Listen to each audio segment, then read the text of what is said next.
নমস্কার। আজকে রঞ্জনা পিসিমনির দেওয়া যে টপিকটা, সেটা হচ্ছে যে শরীরের সবথেকে দামি অংশ হলো হৃদয়। সেখানে থাকার যোগ্যতা সবার থাকে না। অবশ্যই ভালোবাসার ক্ষেত্রে আম শরীরের সত্যি সবচেয়ে দামি অংশ হচ্ছে হৃদয়ই। আর সেখানে থাকার যোগ্যতাটা আমার মনে হয় আমি যতটা না কাউকে এক্সটেন্ড করছি, আমি যতটা না কাউকে আমার হৃদয়টা খুলে দিচ্ছি, অপরজনকে আমার হৃদয়ের মধ্যে স্থান পেতে গেলে আ তাকে কিছু আ আ কর্ম করতে হবে। তাকে কিছু ক্রাইটেরিয়া, অবশ্যই তাকে কিছু কাজ করতে হবে। বিনা কর্মে তো আমি সবাইকে হৃদয়ে সত্যি তো স্থান দিই কি? দিই না। মানে মনুষ্যত্ববোধ আমি সবার ক্ষেত্রে রেখেছি। আ মানুষ হিসেবে সবাইকে ভালোবাসি। ঠিক আছে। কিন্তু ওই যে একটা স্পেশাল জায়গার কথা যেটা আ বলা হয়, সেটা কি সবার জন্য আ থাকে? আমার তো আমি ভীষণ ডাউটফুল এই ব্যাপারটাতে। সবার জন্য সেই স্পেশাল আ আ ব্যাপারটা থাকে কিনা হৃদয়ের মধ্যে। হ্যাঁ, ভালোবাসা ইন জেনারেল সেটা অবশ্যই সবার জন্য রয়েছে। কারণ আমি কারোর ক্ষতি চাইবো কেন? কাউকে আমি ঘৃণা করব কেন? আ ঘৃণা, ক্ষতি এগুলো ভীষণ স্ট্রং ওয়ার্ডস আমার কাছে। তো আমি সেই কারণে আম কাউকে আমি চট করে বলি না যে আমি তোমায় ঘৃণা করি, বা এগুলো আমি ঠিক শুনতেও পছন্দ করি না, বলতেও পছন্দ করি না। ঘৃণা ব্যাপারটা ভীষণ, ভীষণ বাজে বলে মনে হয় আমার। ভীষণ স্ট্রং ওয়ার্ডস। তো সেই কারণে। তো হ্যাঁ, সবার প্রতি ভালোবাসা আছে, কম্প্যাশন রয়েছে সবার জন্যে। হ্যাঁ, কারোর খারাপ হলে পরে আমারও মন কাঁদে, আমারও খারাপ লাগে।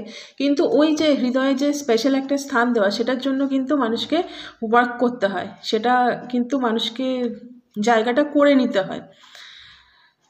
কেউ কারোর হৃদয়ে সেই স্পেশাল জায়গাটা এমনি, এমনি পেয়ে যায় না। ব্যাপারটা হচ্ছে যে শরীরের সবথেকে দামি যে হৃদয়টা আমার, সেখানে তো সে সেটা সবার জন্য আমার খোলা আছে, ঠিক আছে। কিন্তু তার মানে তো এটা নয় যে আমি কোনো ফিল্টার রাখবো না ওটার মধ্যে, তাই না? আ আবার সেই কোভিডের কথা। মানে আ নিঃশ্বাস কি নেবো না? নিঃশ্বাস নিচ্ছিলাম। কিন্তু মাস্কের থ্রু দিয়ে নিচ্ছিলাম। যাতে আমরা নিজেদেরকে প্রোটেক্টেড রাখতে পারি টু সাম এক্সটেন্ট। খাবার কি খাচ্ছিলাম না? কিন্তু বাড়ির খাবার খাচ্ছিলাম। হাত দিয়ে খাবার খাচ্ছিলাম না? খাচ্ছিলাম। কিন্তু সাবান দিয়ে হাত ধুয়ে তারপরে খাচ্ছিলাম। স্যানিটাইজার ইউজ করছিলাম। এগুলো সবই একটা প্রিভেন্টিভ মেজার্স আমরা ইউজ করছিলাম, যাতে কিনা ভুলভাল কোনো ভাইরাস আমাদেরকে অ্যাটাক না করতে পারে। তো জীবনের ক্ষেত্রে সত্যি বলতে গেলে প্রত্যেকটা মানুষ তো ভালো মেন্টালিটি নিয়ে আসে না। আ তো সেখানে গিয়ে পরে কিন্তু ফিল্টারটা দরকার হয়। তো হৃদয়ে সেই ফিল্টারটা আমার মনে হয় থাকা উচিত। যাতে করে কিনা সেই হৃদয় থেকে সবার জন্য ভালোবাসা, কম্প্যাশন, এমপ্যাথি সমস্ত কিছু থাকবে। কিন্তু সেই হৃদয়ে প্রবেশ করতে গেলে কিছু মনে হয় আ স্টেপস থাকা প্রয়োজন। সেই হৃদয়ে প্রবেশ করতে গেলে কিছু ক্রাইটেরিয়া থাকা উচিত। আমার মনে হয় যে শরীরের সবথেকে দামি যে জিনিসটা, সেই জিনিসটাকে প্রোটেক্ট করার দায়ভারটা আমারই।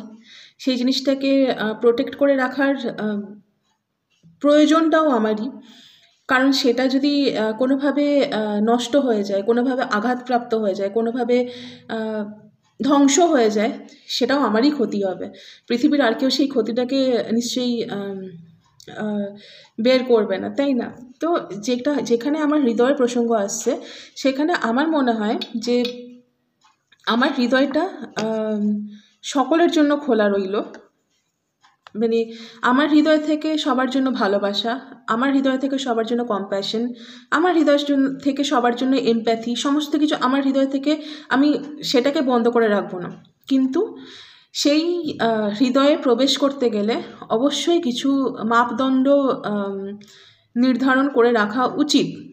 হ্যাঁ, এটাও ঠিক যে অনেক সময় আমাদের হৃদয়ের ওপরে কোনো জোর থাকে না, কোনো কন্ট্রোল থাকে না। কিন্তু ওই যে মনকে যেরকম নিজের কি বলবো?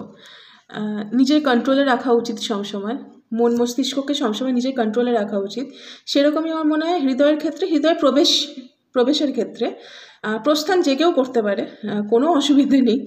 প্রবেশদ্বারটাতে যদি মানুষকে ফিল্টার করে নেওয়া যায়, মাস্ক একটা থাকে, তাহলে খুব কমজনই মনে হয় হৃদয় থেকে এক্সিট করার সেই সুযোগটা চলে আসে আর কি, বা সেই প্রয়োজনীয়তাটা আসে যে কাউকে হৃদয় থেকে এক্সিট করতে হচ্ছে।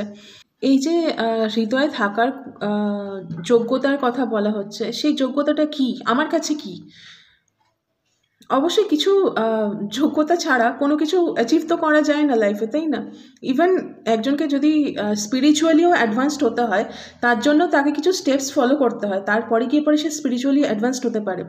সে নিজের আগের লাইফে কি ছিল না ছিল, কীরকমভাবে নিজের লাইফটা লিড করতো, সেই লাইফস্টাইলটাই যদি সে ক্যারি করতে থাকে, তাহলে সে স্পিরিচুয়ালিও অ্যাডভান্সড হতে পারে না। অতএব প্রত্যেকটা জিনিসের ক্ষেত্রে, প্রত্যেকটা স্পিরিচুয়ালিটির মার্গে চলতে গেলে, সেখানে আবার প্রবেশ করতে গেলে সেখানেও এক ধরনের যোগ্যতা দরকার হয়।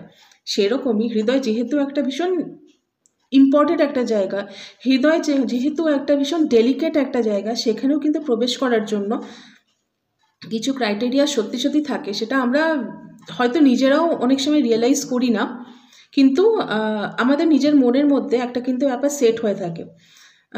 সেটা আমাদের অবচেতন মনেই হোক বা যাই হোক। আমার ক্ষেত্রে বলতে গেলে, আমার ক্ষেত্রে যেরকম আমি বাপি মামুনিকে সবসময় দেখে পরে বড় হয়েছি, চোখের সামনে বাপি মামুনিকে দেখছি আমি।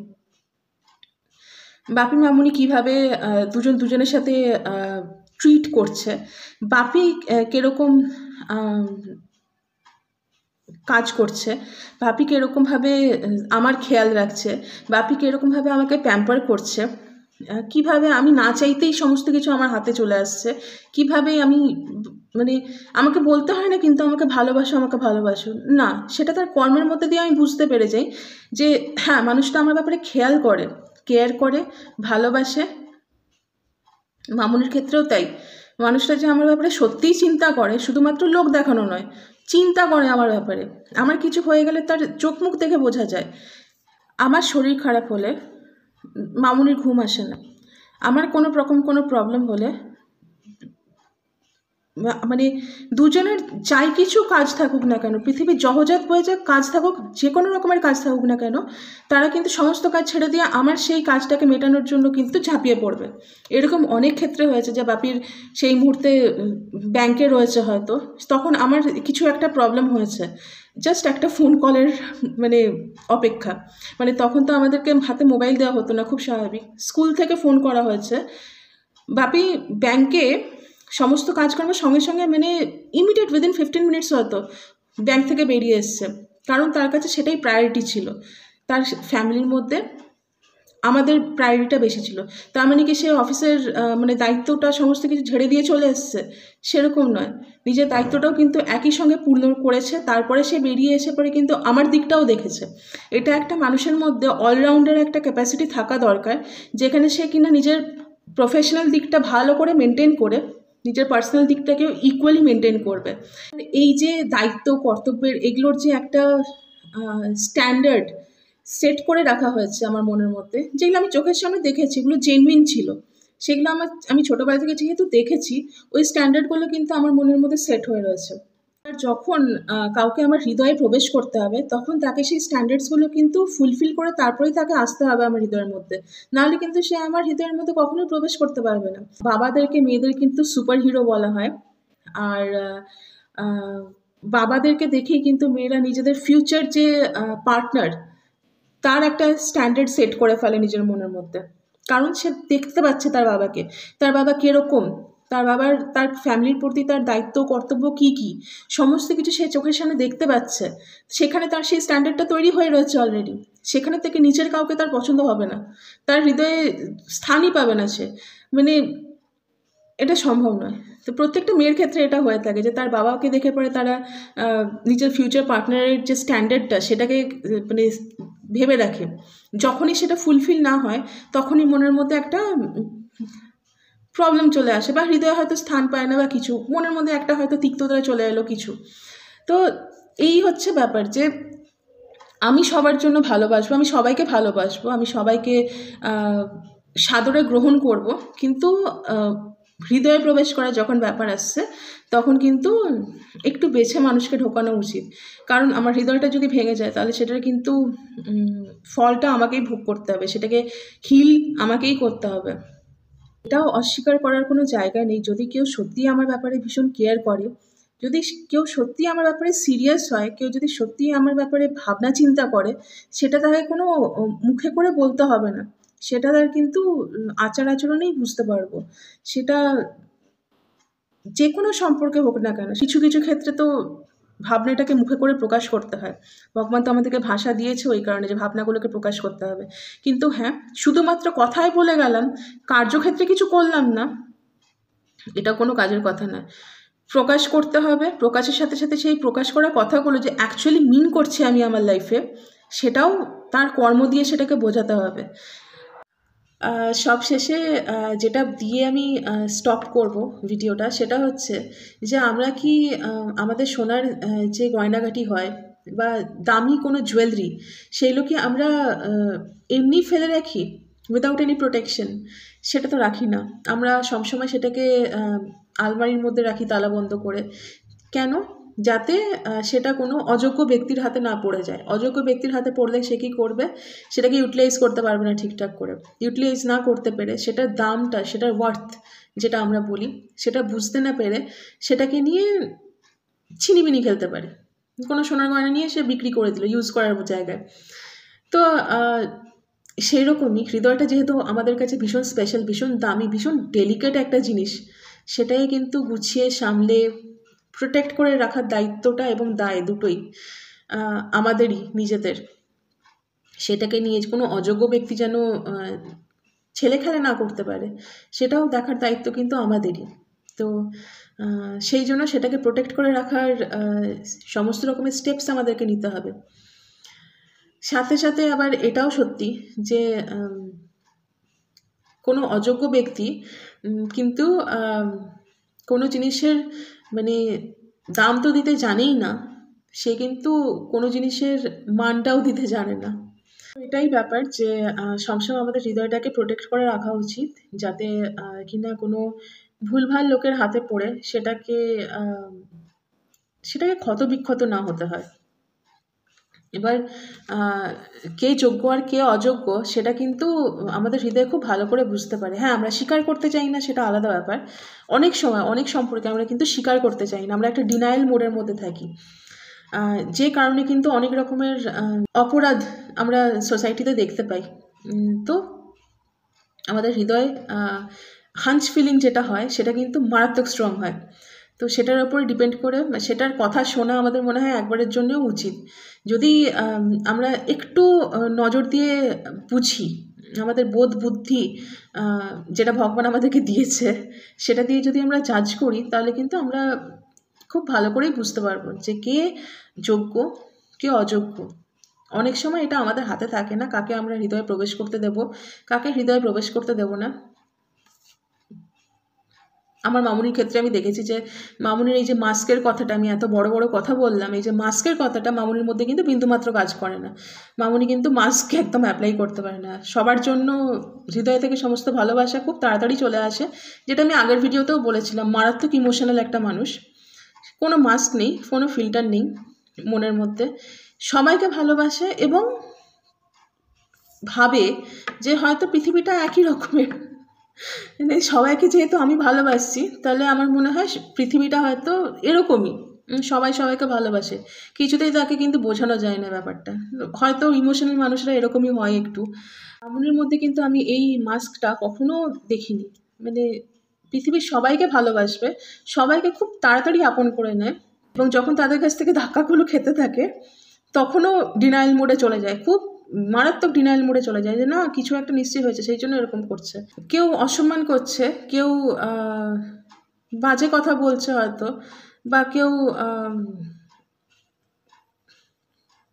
একটা কটু ব্যবহার করছে, সমস্ত কিছু মানে ভীষণ হয়তো ভিজিবল, ভীষণ এভিডেন্ট, আশেপাশের মানুষজন সবাই হয়তো বুঝতে পারছে, কিন্তু মামুনি ওই ডিনায়াল মোডে থাকে যে ঠিক আছে, আমার সাথে এরকম করছে তো কী হয়েছে, নিশ্চয়ই কোনো একটা জীবনে কিছু প্রবলেম হয়েছে, সেই জন্য করছে। আমি মাঝে মধ্যে বলি যে হয় না এরকম করে, সমস্ত কিছু কাজ করে না এরকম করে, মানে হয় না। ইমোশনাল যারা হয় তারা হয়তো এরকমই হয়, সমস্ত কিছু বিশ্বাস করে নেয় প্রচণ্ড তাড়াতাড়ি, সবাইকে মন ভরে ভালোবাসে, উল্টে প্রচণ্ড আঘাত পায়, মানে লেফট রাইট সেন্টার আঘাত পেতে থাকে আর কি, এরকম ব্যাপার। তা সত্ত্বেও কিন্তু তার মনটা কখনো কারোর প্রতি সংকুচিত হয়ে যায় না, সবাইকে কিন্তু এক নাগাড়ে ভালোই বেসে যায়। আমি কিন্তু চোখের সামনে সবসময় দেখতে পেয়েছি যে ভালোবেসেই গেছে, তাতে মানে অন্য কারোর কাছ থেকে ভালোবাসা আসছে না, কটু কথা আসছে না, কোনো কিছু না। একমাত্র হচ্ছে আমার গোপীনাথ রয়েছে, আমার সাথে যদি কেউ খারাপ ব্যবহার করছে, আমার যদি চোখ দিয়ে জল পড়ছে, সেটা গোপীনাথ বুঝে নেবে। আমি কেন বাজে কথা বলতে যাব? সেটা একদিক থেকে যারা ভীষণ স্পিরিচুয়ালি অ্যাওয়েকেন্ড হয় হয়তো, তারা হয়তো এরকম হয়, যারা ভীষণ ইমোশনাল হয়, যাদের মনটা ভীষণ সফট হয়, তারা হয়তো এরকমই হয়। মানে যতই আঘাত পাক না কেন সমস্ত কিছু ভগবানের ওপর সমর্পণ করে দিয়ে মানে নিজের কাজটা করে যায়, নিজের ভালোবাসার জায়গা নিজে ভালোবেসে যাবে, নিজের কর্তব্য নিজে পালন করে যাবে। মাঝে মধ্যে কিন্তু রাগও হয়, হয়তো মাঝে মধ্যে কিন্তু রাগও করে, হয়তো দু একটা কথা বললো, বা আমার কাছে হয়তো কোনো কিছু নিয়ে ভীষণ রাগ হলো, বললো মুখে করে, কিন্তু তার পেছনে কিন্তু কোনো রকমের কোনো নাটক বা কোনো রকমের কোনো প্রতিহিংসা পরায়ণ বা কোনো কোনো বুদ্ধি কাজ করে না। যে কারণে আমি যে জিনিসটা দেখেছি সেটা হচ্ছে যে, যেহেতু এই ব্যাপারটা মাথার ভেতরে কাজ করে না, সেই জন্য কিন্তু সমস্ত কিছু সত্যি ভগবান কিন্তু হ্যান্ডেল করে নেয়। তো আবার শেষ পর্যন্ত ঘুরে ফিরে সেই ভগবানে এসে যেহেতু থামছে, সেই জন্য হ্যাঁ, আমাদের হৃদয়ে কিন্তু ভগবান বাস করে। তো এটা আমাদেরকে সবসময় মাথায় রাখতে হবে। ঠিক যেমন আমরা কোনো রকমের কোনো ভাইরাস দিয়ে আমরা নিজেদেরকে ইনফেক্ট করতে চাই না, কারণ বডি ইজ টেম্পল। সিমিলারলি আমাদের কিন্তু হৃদয়টাতেও ভগবান বাস করে, সেখানে কিন্তু ভীষণ সেটাকে অবশ্যই আকাশের মতো বড় করে রাখতে হবে, কিন্তু সেখানটাতে কাকে প্রবেশ করতে দেব না, সেই ব্যাপারে আমার মনে হয় একটু বিবেচনা করা উচিত। কারণ সত্যি সকলে কিন্তু ভালো মন মানসিকতা নিয়ে আসে না, কেউ কিন্তু আঘাত করার জন্যও আসে, এবং সেই আঘাতটা কিন্তু ভীষণ মারাত্মক হয়ে যায়। যদি হ্যান্ডেল করতে পারে তাহলে সে খুব ভালো জিনিস, কিন্তু অধিকাংশ ক্ষেত্রে অনেকে কিন্তু হ্যান্ডেল করতে পারে না, তখন গিয়ে কিন্তু সেটা বিভিন্ন রকমের পর্যায়ে পৌঁছে যেতে পারে। আঘাত, ডিপ্রেশন, অ্যাংজাইটি, কান্নাকাটি, তার থেকে বরঞ্চ ভালো নিজের হৃদয়টাকে সেফগার্ড করে রাখা। তো অনেক বড়, অনেক লম্বা হয়ে গেল ভিডিওটা, রোজই হচ্ছে এখন লম্বা ভিডিও, যেদিন করছি আর কি। তো পিসিমণি শুনে বলবে যে আমি জানি আমি একটু এখন কথা বলতে একটু প্রবলেম হচ্ছে আমার, মানে এদিক ওদিক হয়ে যাচ্ছে কথাগুলো, একটা কথা বলতে গিয়ে অনেকটা অন্যদিকে চলে যাচ্ছে, যে কারণে ভিডিওগুলোও অনেক লম্বা হয়ে যাচ্ছে। শুনে বলবে যে আমি ঠিকঠাক করে বললাম কি না, আমার রিয়েলাইজেশনটা ঠিকঠাক আছে কিনা সেটাই বলবে আমাকে। সকলে আমাকে আশীর্বাদ করো, ভালো থেকো। যদি ভালো লাগে ভিডিওটা তাহলে অবশ্যই লাইক করো, কোনো কমেন্ট করো, যদি কমেন্ট করার মতো কিছু থাকে তো, ভুলভাল কিছু বলে থাকলে অবশ্যই কমেন্টে জানাবে। সেইটুকুই, সকলে ভালো থাকবে, সুস্থ থাকবে। মাস্ক, স্যানিটাইজার আবার নতুন করে স্টার্ট করে দাও ইউজ করা, প্যানিক করার কোনো প্রয়োজন নেই, কিন্তু তা সত্ত্বেও prevention is better than cure, তাই না? তো সেই হচ্ছে ব্যাপার। মাস্ক, স্যানিটাইজার এগুলো তো আমরা ইউজ টু হয়েই গেছিলাম, আবার নতুন করে শুরু করে দেওয়া যাক, তাই না? ভালো রাখার জন্য, ভালো থাকার জন্য। এইটুকুই, সকলে আশীর্বাদ করবেন, ধন্যবাদ।